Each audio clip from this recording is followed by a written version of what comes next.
out of this as well. They know that they're doing something, they're able to help someone in a family. It's a big deal for people. So.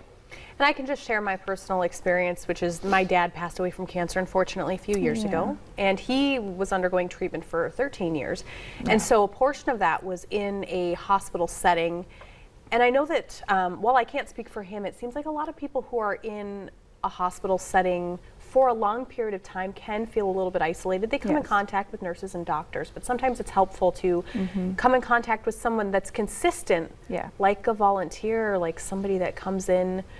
So can you tell me about, you had mentioned that there is a health aspect to it, and there's a mental health aspect to it as well.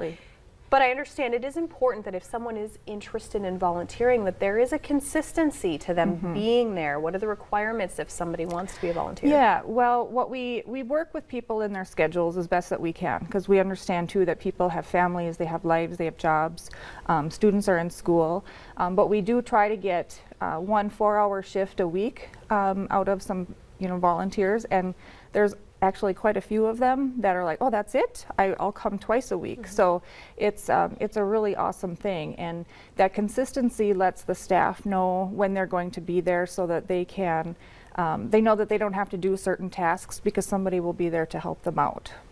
And what kinds of things can people volunteer for? I know we had mentioned performing music maybe, or even maybe just sitting with people. What do volunteers usually do? Yeah, so volunteers, like you said, the music, sitting with people, we are always needing an escort for patients when they come in.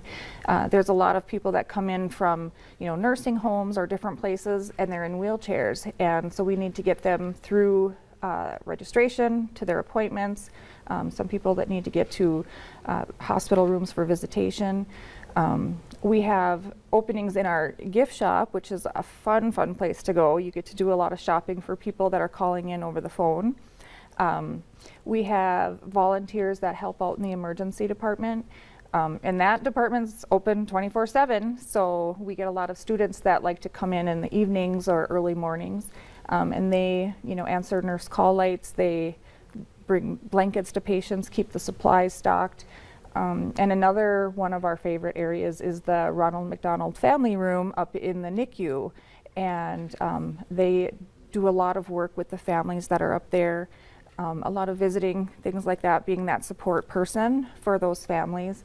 And then my favorite part, they get to do the baby's laundry, so these tiny little onesies and things, so we can utilize people all over. If somebody comes in and they ask me for a certain position, I can usually make that work. So. And if somebody wants to volunteer, where can they find more information about it? Well, you can go to our essentiahealth.com or .org, webpage, and just look for Fargo and then the volunteers, or they can call me or go to my email address, which is Kerri, Kerri, .Anderson@essentiahealth.org.